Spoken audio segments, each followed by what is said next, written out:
어린이 여러분, 이 시간에도 우리 하나님 앞에 마음을 모아 집중해서 바른 자세로 예배 드릴 수 있기를 바랍니다. 하나님은 영이시니 예배하는 자가 영과 진리로 예배할지니라 라고 말씀하셨어요.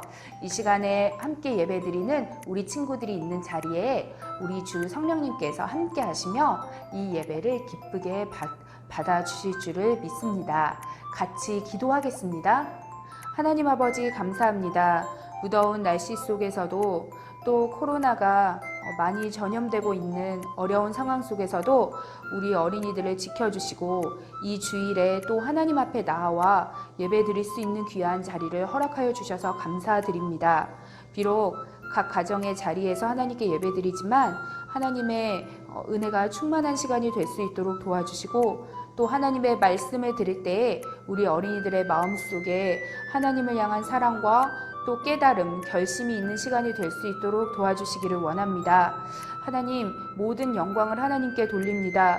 어려운 순간에도 힘든 순간에도 하나님께서 우리를 향한 그 크신 뜻과 계획 가운데 우리의 걸음을 인도하고 계심을 믿으며 오직 하나님께 감사하는 우리 어린이들이 될 수 있기를 원하고 축복합니다. 이 시간에 모든 것을 하나님께서 이 모든 예배 첫 시간부터 마지막 시간까지 주장하여 주실 줄을 믿으며 예수님의 이름으로 기도합니다. 아멘.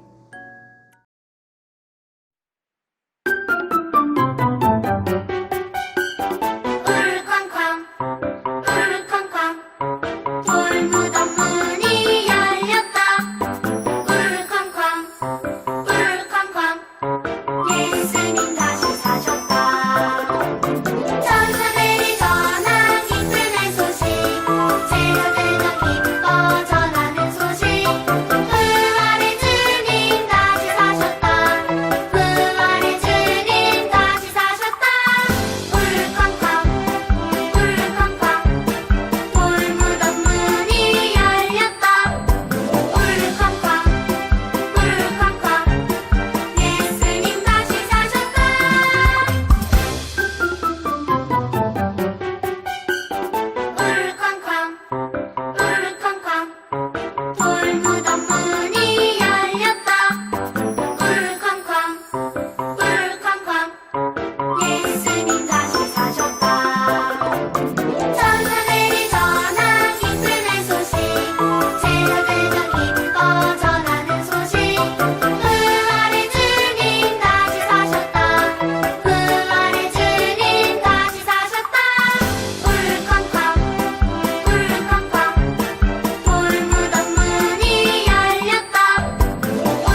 함께 말씀을 읽겠습니다. 오늘 말씀은 사도행전 22장 30절 그리고 23장 6절과 11절 말씀입니다. 이튿날 청부장은 유대인들이 무슨 일로 그를 고발하는지 진상을 알고자 하여 그 결박을 풀고 명하여 제사장들과 온 공회를 모으고 바울을 데리고 내려가서 그들 앞에 세우니라. 바울이 그중 일부는 사두개인이요 다른 일부는 바리새인인 줄 알고 공회에서 외쳐 이르되 여러분 형제들아 나는 바리새인이요 또 바리새인의 아들이라. 죽은 자의 소망 곧 부활로 말미암아 내가 신문을 받노라. 큰 분쟁이 생기니 천부장은 바울이 그들에게 찢겨질까 하여 군인을 명하여 내려가 무리 가운데서 빼앗아 가지고 영내로 들어가라 하니라. 그날 밤에 주께서 바울 곁에 서서 이르시되 담대하라. 내가 예루살렘에서 나의 일을 증언한 것 같이 로마에서도 증언하여야 하리라 하시니라. 아멘. 우리는 지난 시간에 사도 바울이 3차 전도 여행을 마치면서 예루살렘으로 가고자 했다는 말씀을 들었어요. 사도 바울이 예루살렘으로 가고자 했던 두 가지 목적에 대해서 배웠는데요. 우리 친구들 기억하고 계시나요? 한번 말해볼까요? 첫 번째 목적은 어려워진 예루살렘 교회를 위해 많은 헌금을 내준 이방인 성도들이 있었어요. 그 헌금을 가지고 예루살렘 교회에 전달해 주기 위한 목적이었다고 배웠어요.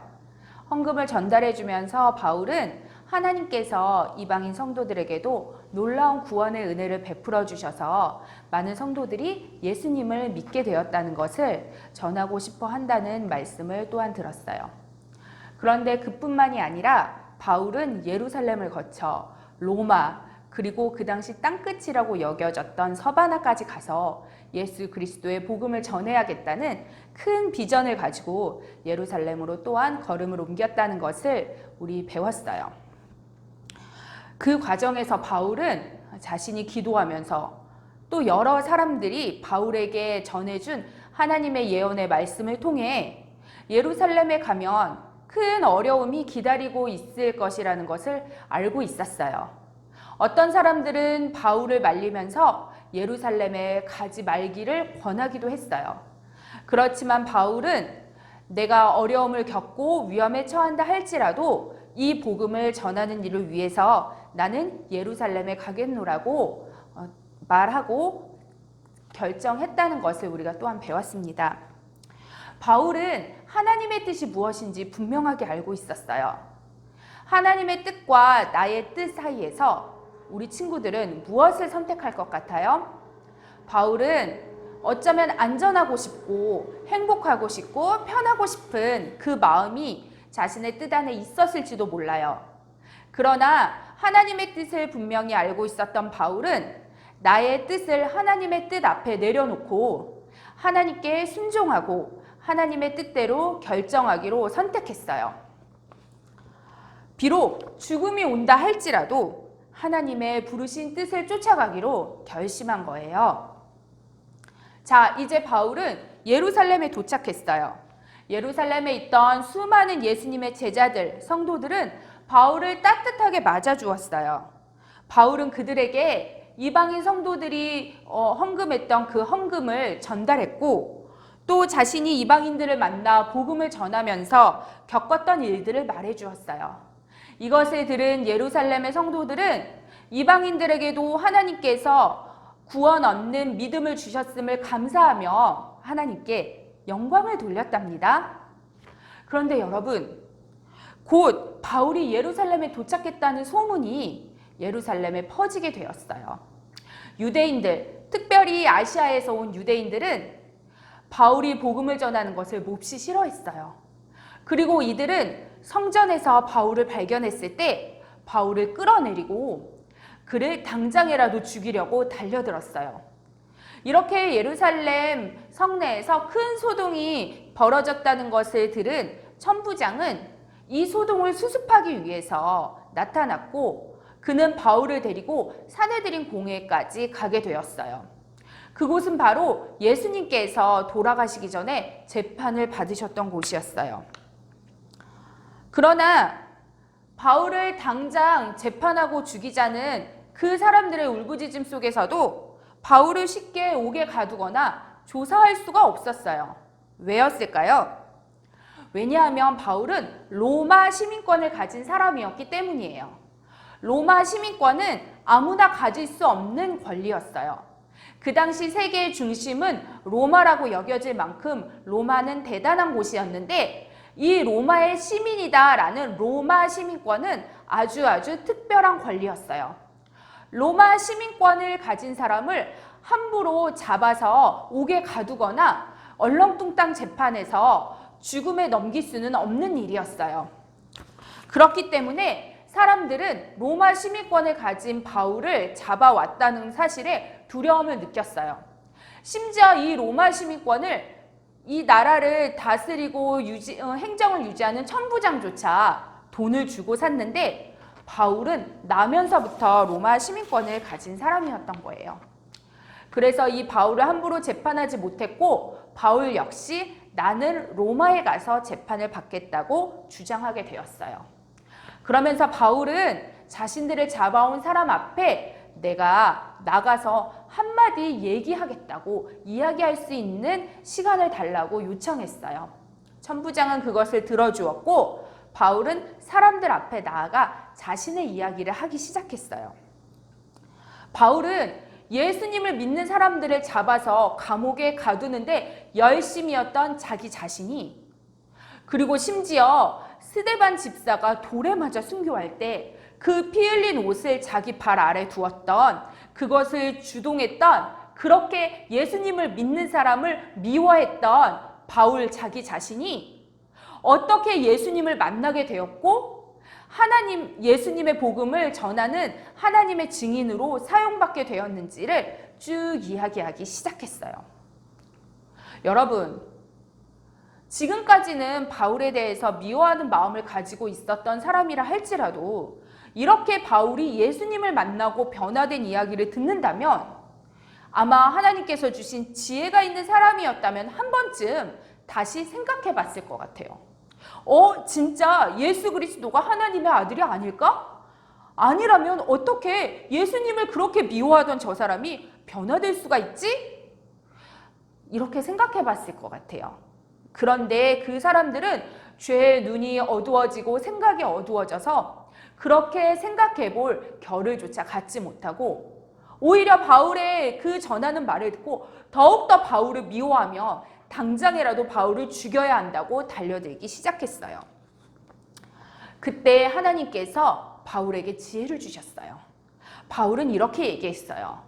나는 바리새인입니다. 그렇기 때문에 나는 부활을 믿습니다.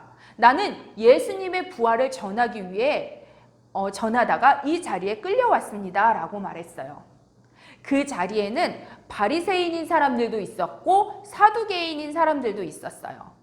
둘 다 유대인이었지만 바리새인들은 죽은 사람의 부활을 믿었고 사두개인들은 부활이란 없다고 생각했어요.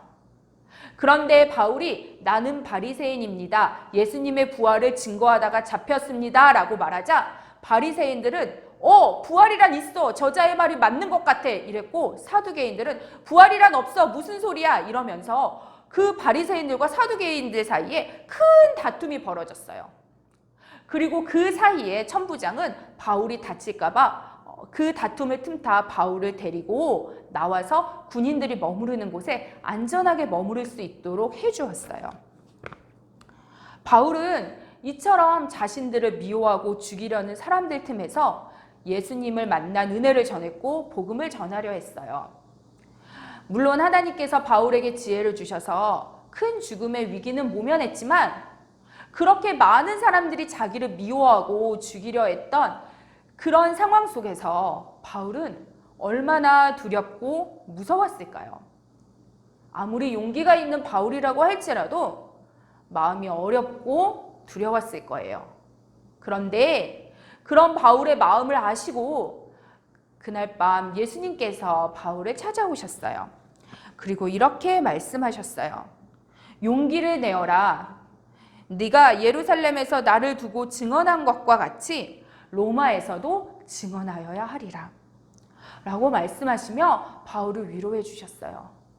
지금 당장 바울의 눈앞에는 온갖 어려움들이 가득한 것처럼 보이지만 하나님의 뜻에 따라 바울은 하나님이 주시는 힘과 은혜 속에서 로마까지 가서 예수 그리스도를 전하게 될 것임을 주님은 분명히 말씀해 주셨고, 바울은 그 말씀을 듣고 큰 용기를 얻게 되었어요. 여러분, 예수님을 미워하고 핍박했던 바울이었지만 바울은 다메섹에서 예수님을 만난 이후로 늘 예수님을 전하는 삶을 살았어요. 하지만 바울은 항상 죽음의 위협에 시달려야 했고 그의 삶은 온갖 어려움으로 가득했어요. 하지만 예수님이 함께 하심을 알고 있었기 때문에 바울은 그 모든 어려움을 이겨낼 수 있었고 항상 기뻐하고 감사하고 기도하며 하나님 앞에 영광 돌리는 삶을 살 수가 있었어요. 우리 친구들에게도 어려운 일들이 때때로 있을 수 있지만, 그래요, 우리 지금 모두 또 코로나로 인해 어렵고 답답한 시간을 보내고 있어요. 그렇지만 예수님이 우리와 늘 함께 하시기 때문에 예수님을 믿는 우리들은 좌절하거나 슬퍼하거나 절망할 필요가 없어요. 오히려 어려움 속에서 예수님은 우리 곁에 더 가까이 다가오셔서 바울에게 힘과 용기의 말씀을 주셨던 것처럼 말씀으로 우리들을 위로해 주시고 우리에게 힘을 주시기 때문에 우리는 오히려 하나님 앞에 더 가까이가 하나님 앞에 감사와 영광을 돌릴 수 있어요. 여러분, 힘들다고 실망하거나 좌절하지 마세요. 왜요? 예수님께서 늘 우리 곁에 함께 하시기 때문이에요. 어떤 상황에서도 바울처럼 용기 있게 예수님을 전할 수 있는 우리들, 예수님의 은혜 속에 감사할 수 있는 우리들이 될 수 있기를 바라요. 오늘 말씀은 여기까지 마칠게요. 주기도문 함으로 예배를 마치겠습니다. 하늘에 계신 우리 아버지, 아버지의 이름을 거룩하게 하시며 아버지의 나라가 오게 하시며 아버지의 뜻이 하늘에서와 같이 땅에서도 이루어지게 하소서. 오늘 우리에게 일용할 양식을 주시고 우리가 우리에게 잘못한 사람을 용서하여 준 것 같이 우리 죄를 용서하여 주시고 우리를 시험에 빠지지 않게 하시고 악에서 구하소서. 나라와 권능과 영광이 영원히 아버지의 것입니다. 아멘.